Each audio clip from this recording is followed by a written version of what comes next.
네. 네. 자, 지금 채팅창에 정프로 햄버거 빨리 쏘라는 얘기가 많은데요. 주식시장도 안 좋은데 햄버거 안 쏘고 뭐 하냐. 이제 이런 반응들이 좀 있는 것 같아요. 알겠습니다. 저 추석 전에 많이 쐈잖아요, 저희가. 네, 더 쏘겠습니다. 근데 통상은 아니 그 얘기하면 또.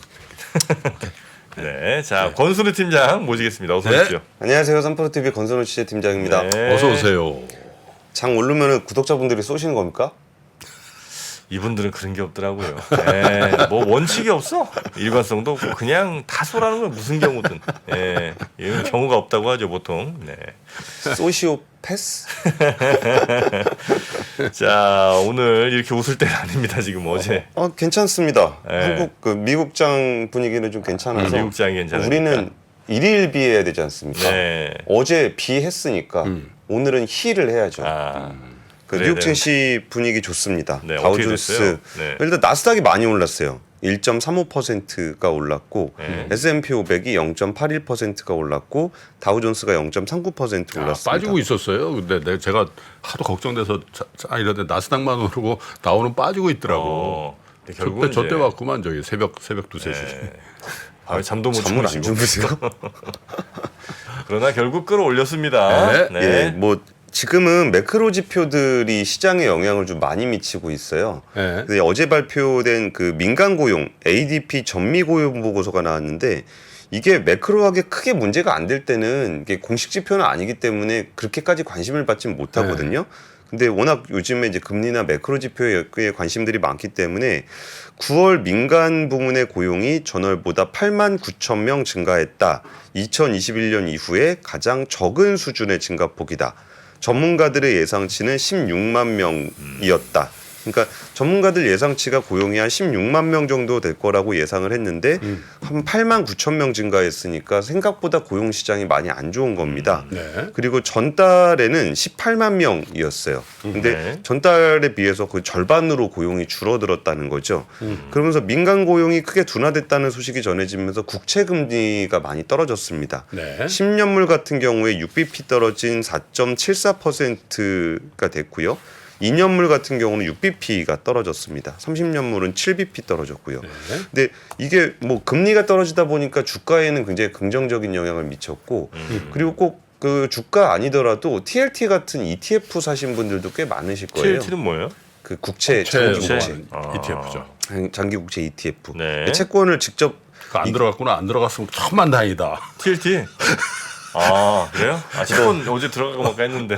많은 분들이 들고 계신데, 그러니까 우리가 금리가 많이 올랐으니까 이제 내려갈 일만 남았다라고 한 달 전까지만 해도 그 생각을 했었잖아요. 네. 그래가지고 이제 채권을 직접 사기는 좀 어려우니까 ETF로 이제 TLT를 사신 분들이 꽤 많았더라고요. 그 예탁원 자료 보니까. 근데 거기서 좀 이번에 금리가 많이 올라서 좀 손실을 보신 분들이 꽤 많은 것으로 알고 있습니다. 네. 그러니까 서비스업 지표 같은 경우도 전월보다 부진했습니다. ISM PMI 지수, 비제조업 PMI 지수가 53.6으로 집계가 됐는데 전달 54.5에 비해서 하락했고요. 예상치인 53.7에 비해서도 조금 소폭 그러니까요. 하락한 수준입니다. 안 좋게 나와서 주가가 오른 거예요. 네. 그렇죠. 안 좋게 유가도 나와서 많이 빠졌죠. 유가가 5% 빠졌더라고. 유가가 많이 빠졌습니다. 그게 제가 볼 때 제일 좋은 재료인 것 같아. 예, 그 시장에. 예, 맞습니다. 그러니까 유가 같은 경우에는 WTI 지수가 배럴당 84.22달러, 84라는 숫자도 되게 오랜만에 보지 않습니까? 우리가 뭐 95를 얘기했었잖아요. 네네네네. 그러면서 뭐 100달러 간다는 얘기 또 있었고. 근데 그 지난주인가 지지난주에 우리 왜 그 유가 전문가 한 분 모셨잖아. KB에 네, 네. 여성분. 그분이 정확하게 맞추지 못했는데 그분이 93달러 이상 가기는 좀 어렵다 그랬는데 추석 연휴기에 우리가 쉬는 동안에 95달러 찍고 급락을 해버렸어요. 그분은 한국 기준으로 맞추셨네요. 그러니까. 근데 그분 다시 한번 모셔야 되겠어. 그 정도면 단기적으로는 잘 맞춘 거지. 네네네네. 그렇죠. 어쨌든. 예. 환율도 어제 많이 떨어졌고요. 예, 그래서 5.6% 하락하면서 한 달여 만에 가장 낮은 수준까지 떨어졌습니다. 그래가지고 이제 사우디 에너지부에서 바로 나섰습니다. 바로 또 감산 지속한다. 공식 성명 쫙 내고 연말까지 감산 지속 그랬는데 뭐 여지없이 유가는 떨어졌습니다. 근데 이제 ADP라는 게 뭐 아시겠지만 오토매틱 데이터 프로세싱이라는 회사예요. 그러니까 이제 자영업 하시는 분들이나 이런 거 다 월급이나 이런 거 대행해 주는 데거든. 네네네. 그러니까 여기 이제 고용을 다 안단 말이에요. 그거 다 독점만 거의 독과점 하고 있는 업체니까. 근데 최근 들어서 보면은 잘 틀려. 아 여기도. 아, 맞아요. 네. 옛날엔 잘 맞췄거든. 아, 그래요? 잘 틀리더라고. 왜냐하면 제가 볼 때 왜 그러냐면 긱 사회가 돼서 그런 것 같아. 킥? 그러니까, 그러니까 우버라든지 이런 네. 이제 그 더블 잡지고 막 이런 게 많잖아. 네. 그러니까 그런 것들까지 다 집계가 안 되는 경우들이 많을 거라고. 그래서 예전에는 이 ADP가 굉장히 잘 맞았거든요. 그쵸. 하루 차이로 발표하잖아. 근데 이게 뭐 이제 봐야 되겠습니다만은 모르겠어요. 이것 때문에 환호해야 되는지는 조금 지켜보자고요. 네. 근데 뭐 워낙 공포가 컸기 때문에 이런 지표에도 좀 예민하게 반응하고 있는 게 아닌가 싶어요. 뉴스 바로 갑니다. 예, 첫 번째 뉴스는 삼성이 낸드 값을 10% 이상 올린다라는 매일경제 보도입니다. 아주 좋은 뉴스네요. 예, 이거는 네? 제가 이런 뉴스는 취재를 하다 보면 확인이 잘 안 돼요. 정확하게 업체에서도 확인을 해주지는 않아서 이게 어느 언론에서 나왔던 보도인지 좀 명시를 해드렸고요. 올해 4분기 중에 10% 이상 인상하는 방안을 진행할 방침이다. 낸드 공급 가격이 지나치게 낮다는 판단에서다. 인상 가격은 이르면 이달 신규 계약건부터 적용할 것으로 관측된다. 이런 내용입니다. 그러니까 낸드 부분이 올해 하반기부터 감산에 들어갔는데 이제는 가격 정상화, 그러니까 감산을 했으니까 여기에 효과를 조금 더 기다렸다가 이제 가격을 올리는 쪽으로 좀 전략을 꾀한다라는 겁니다. 그리고 이제 삼성전자가 낸드 부문에서도 1위 업체이기 때문에 1위 업체가 낸드 가격을 움직이게 되면은 나머지 경쟁 업체들도 슬그머니 좀 따라올 수도 있을 거다라는 기대도 좀 있어요. 그 우리나라의 삼성전자는 올해 상반기부터 감산 전략을 실행해 왔는데 한 올해 1월에는 웨이퍼 투입을 조금씩 자연적으로 조절하는 사실상 감산을 했었고 4월에는 웨이퍼 투입을 인위적으로 줄이는 인위적 감산까지 했었거든요. 그러면서 올해 하반기 들어서도 감산폭을 굉장히 확대하고 있습니다. 그리고 디램 부분을 먼저 감산을 했었고 하반기 이후에 낸드 부분을 감산을 본격화하는 상황입니다. 네. 근데 좀 일찍 감산을 시작했던 디램 같은 경우는 슬슬 가격 그 저점 시그널이 좀 나타나고 있어요. 근데 낸드 같은 경우는 아직까지 좀 반등이 이루어지지 않아서 돌파구가 좀 필요한 상황이었습니다. 그래서 이제 감산폭을 확대하면서 공급을 줄이고 가격은 올려서 4분기 찍고 내년 한 2분기 정도에는 흑자로 돌리겠다라는 전략이라는 거예요. 그러니까 디램은 이제 먼저 시작했으니까 4분기부터 흑자 전환을 노리고 있는 거고요. 낸드 같은 경우는 이제 2분기 정도를 생각하고 있는 것 같아요. 근데 전체 매출에서 그러니까 삼성전자의 메모리 반도체 전체 매출에서 디램이 한 57%, 낸드가 한 43% 정도를 차지하고 있습니다. 그리고 여기서 좀 변수가 될 수 있을 거라고 보는 게 그러니까 디램 같은 경우는 삼성전자, 하이닉스, 마이크론 이제 3강 체제로 거의 자리가 잡혀 있는데 낸드 같은 경우는 아직도 뭐 키옥시아, 웨스턴 디지털, 마이크론, SK하이닉스, 삼성전자 이렇게 아직까지도 좀 경쟁 체계가 돼 있거든요. 근데 최근에 그 외신에 나온 보도를 같이 보니까 키옥시아하고 웨스턴 디지털 합병한다라는 얘기가 좀 나와요. 근데 이 얘기는 사실 좀 되게 식상한 떡밥입니다. 2021년부터 나왔던 얘기거든요. 근데 요즘에 좀 느낌이 좀 쎄한 게 그 키옥시아가 이제 미쓰이 스미토모 은행에서 이제 대출을 한 2조 엔 정도, 그러니까 거의 한 20조 원 정도 되는 대출을 받았어요. 그리고 이제 키옥시아 대주주인 베인캐피탈 같은 경우도 한 5천억 엔 정도를 출연한다는 얘기가 있는데 뭔가 실탄을 재우고 있는 모양새가 이 합병하려고 그러는 것 같은 거예요. 그러니까 돈은 미리 땡겨 놓으면은 다 이자 비용을 계속적으로 내야 되잖아요. 그러니까 어지간히 계획이 분명하지 않으면 자금 조달을 미리 하지는 않거든요. 근데 그동안은 웨스턴 디지털하고 키옥시아하고 둘이 내가 더 비싸다, 내가 더 비싸다 요거 싸우느라고 이게 안 됐어요. 근데 지금은 둘 다 어렵거든요. 낸드가 워낙 안 좋으니까.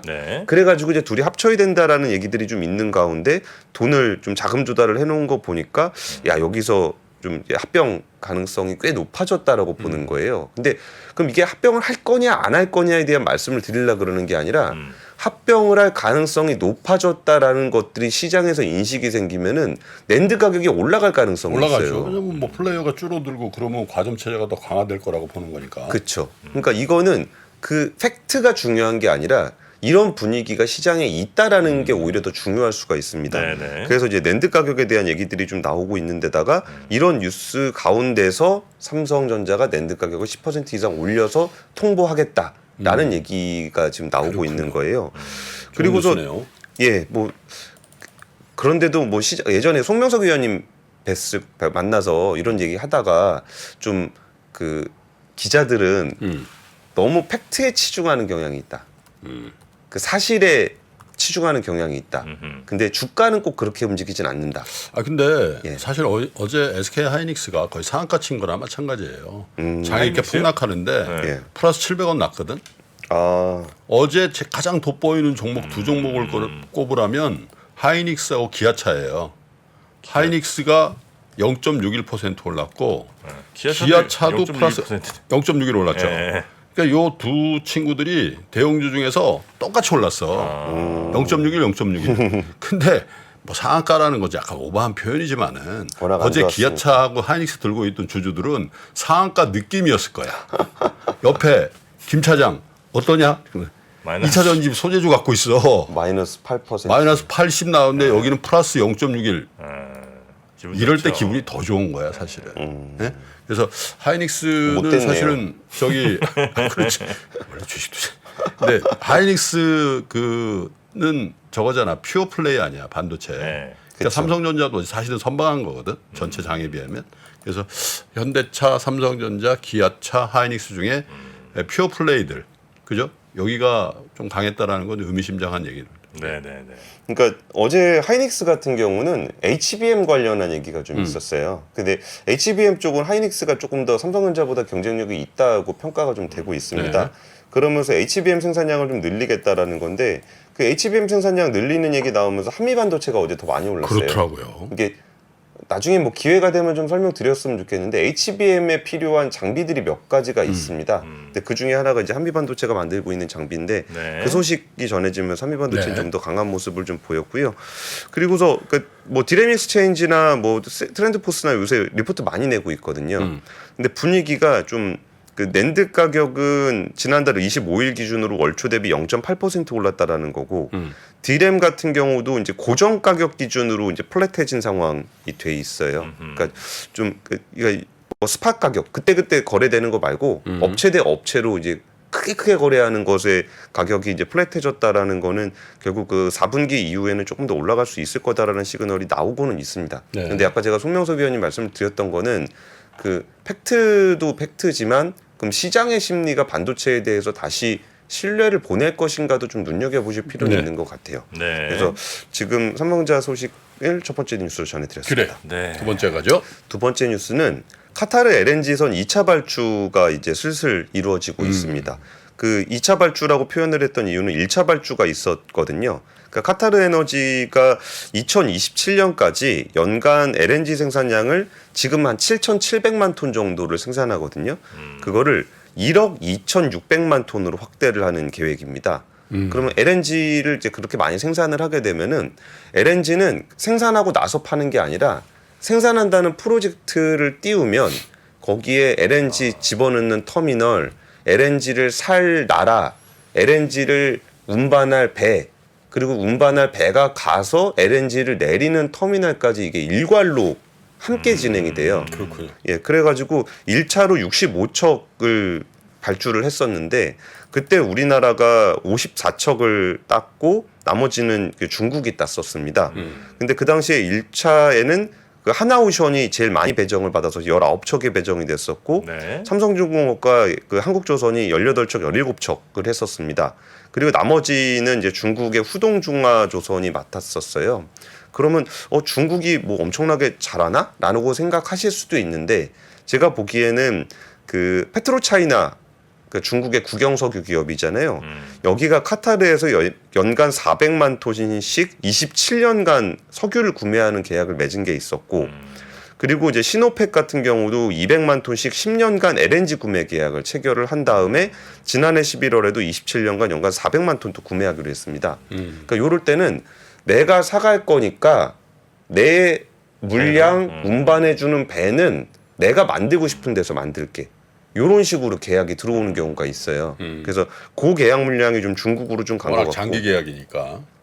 그리고 또 바잉 파워가 좀 있으니까. 네네네. 근데 사실 우리나라 조선사들이 LNG 기술을 갖게 된 것도 우리나라도 되게 중요한 가스 그렇죠. 수입국이거든요. 그렇죠. 그래서 가스공사가 수입해 올 때 이 LNG선은 우리나라 조선사가 만들게 해 주십시오. 뭐 요걸로 해서 많이 성장한 게 있었어요. 네. 근데 이게 그 지금 HD 현대가 17척에 대한 건조 계약을 이번에 그 계약 합의각서를 체결을 했습니다. 그러니까 이제 계약 합의각서 체결되면은 대충 한 2달 안에 본계약 체결하거든요. 그럴 때 수주 공시 나오는 거죠. 예, 그러면 올해 안에 그 뭐 계약 수주가 들어온다라는 거니까요. 근데 2차 발주에 관련된 거죠, 그게. 2차 발주. 좀 전에 네. 설명드렸던 건 1차 네. 발주고 네. 이번에 2차 발주에서 17척을 발주를 HD 한국조선에서 할 것으로 보입니다. 네. 그럼 이제 하나오션이나 삼성중공업 같은 경우도 이제 그 오래 안 걸릴 것 같아요. 아무리 늦어도 다음 주 안에는 제가 볼 때는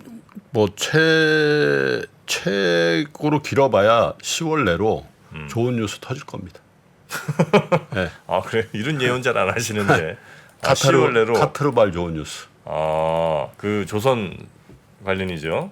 어쨌든 그러니까 이런 뉴스가 참 애매한데, 그러니까 나올 거라는 건 다들 생각하고 있어요. 그럼 이게 얼마나 주가에 반영이 돼 있을까? 이런 뉴스가 나오면 주가가 오르나요, 정프님? 뉴스가 나오면 주가는 빠집니다. 소문에 이미 다 올랐기 때문이죠. 아, 이미 다 오른 거예요. 이게 차트를 보고 얘기해. 지금 많이 내려와 있는데요. 뭘 소문에 오릅니까? 그래요? 지금. 안 올랐어요? 많이 내려와 있는데요. 많이 내렸어요. HD 현대 이거 참 조선주 이쪽 보내드렸나? 조선해양. 근데 왜 이렇게 관심이 없어? 야 어제 6%나 빠졌네. 소문이 아직 안 났습니까? 소문 이제 냅니다 내가. 자 조선수 이제 화랑입니다. 그러니까 지금 조선사들 상황 좀 설명드리면은 한국조선해양 같은 경우는 지난달에 암모니아 운반선 수주하면서 연간 수주 목표 다 채웠습니다. 101% 달성했고요.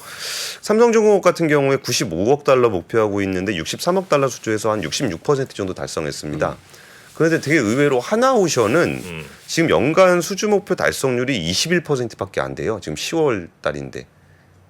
목표의 21%? 5분의 1밖에 안 돼요? 예. 왜? 그러니까- 목표를 너무 많이 잡았나? 그래갖고 하나오션 쪽에다 물어보니까 네.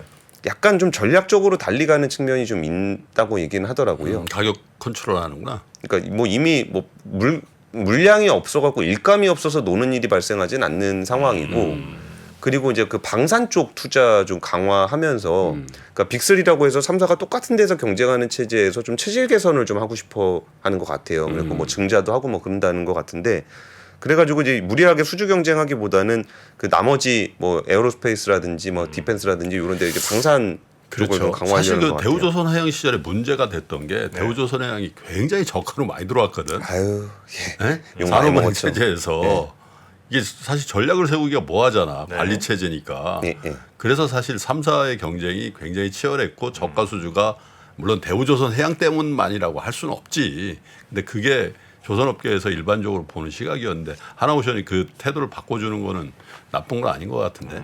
그렇죠. 그러니까 본인들 전략에서도 그거 뭐 저가 수주로 하면은 남 좋은 일만 시키는 거거든요. 그렇지. 그러니까 선주들만 좋은 일 시켜주는 거잖아요. 우리나라에서 치킨 게임 벌이면서.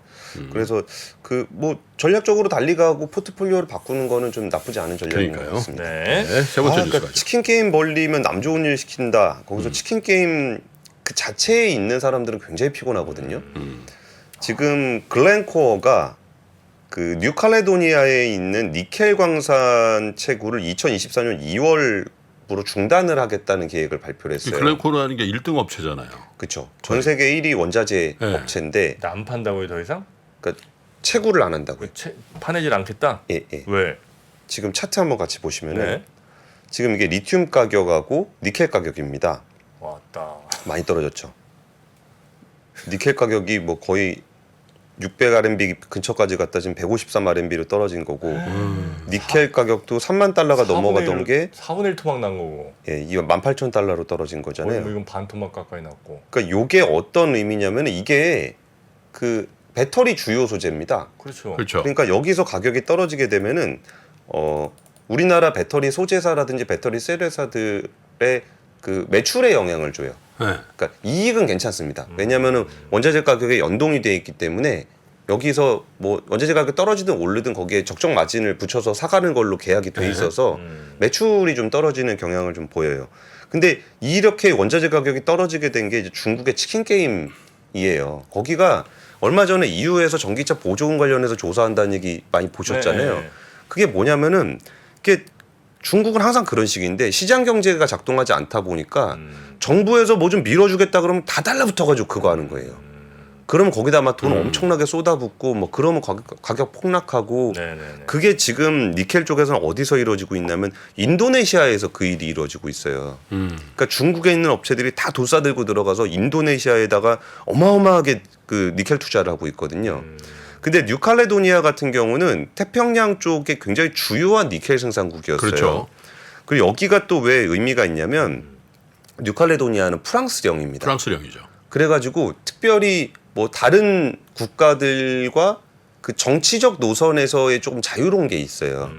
그러니까 그렇겠네. 유럽에서는 그러니까 프랑스에서 했던 얘기가 뭐가 있었냐면 프랑스의 보고서에서는 뉴칼레도니아가 2030년까지 프랑스 배터리 공장에 필요한 니켈의 85%를 공급할 수 있을 것이다.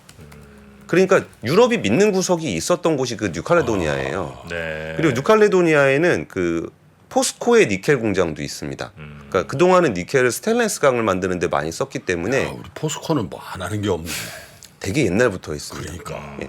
그 뉴칼레도니아에서 누구 오시면 꼭 포스코에서 가서 인사하고 의전하고 뭐 했었거든요. 네. 근데 이게 지금 인도네시아 쪽에서 지금 작년에 거의 전 세계 니켈 생산의 절반을 했거든요. 근데 이러다 보니까 뉴칼레도니아 공장에서 계속적으로 적자가 나는 거예요. 그래서 글렌코어에서 올해도 그 코니브아보 광산, 이게 뉴칼레도니아에 있는 광산인데 2년 연속으로 총 3억 5천만 달러 규모의 적자를 기록을 했습니다. 글렌코어가. 그러다 보니까 여기서 돈을 계속적으로 밀어넣지 않으면 광산 운영이 안 되고 있는 상황이에요. 네. 그러다 보니까 내년 2월 이후에는 내가 돈을 못 넣겠다라고 얘기를 하고 있는 거고, 이게 지분이 이제 글렌코어가 51%, 뉴칼레도니아 주정부 산하 기업이 49% 가지고 있거든요. 그러니까 어쩌면 이 얘기는 뉴칼레도니아에서도 돈 좀 내라라는 시그널로 볼 수도 있어요. 근데 어쨌든 이 상황 자체는 인도네시아 쪽에 중국 기업들이 워낙 많은 투자를 하고 있고, 그래서 니켈 생산량이 많이 늘고 있고, 그러다 보니까 나머지 니켈 생산 광산들에서 좀 어려움을 겪고 있다라는 소식입니다. 참고로 알아두십시오. 뉴칼레도니아 프랑스령인데 네. 뉴칼레도니아는 우리가 영어식 발음하잖아요. 뉴가 새로운, 칼레도니아는 스코틀랜드란 뜻이래요. 아, 그래요? 로마인들이 부르는 스코틀랜드. 그래서 새로운 스코틀랜드를 발견했다. 그런 뜻이라고 합니다. 뉴잉글랜드 뭐 이런 것처럼 뉴욕처럼. 그렇죠. 네, 근데 프랑스에서 점령해가지고 네. 프랑스 영토예요 현재? 프랑스령. 아니 이게 영토라고 영이니까 예, 그래서 얼마 전에 국민 투표를 했었어요. 독립할래? 안 한다 그랬죠. 안 하는 걸로 됐습니다. 그것도 희한하지. 우리 그냥 프랑스 할래 그런 거지. 예. 그리고 여기 파이낸셜 타임즈에서는 이번에 폐쇄가 되면은 공급망 대부분이 중국 기업에 의존되고 통제되고 있는 인도네시아 니켈 생산량의 국제사회 의존도를 더 높일 수 있다라고 좀 지적을 했습니다. 이상입니다. 복잡하고 어렵게 느껴지는 재무제표와 용어들.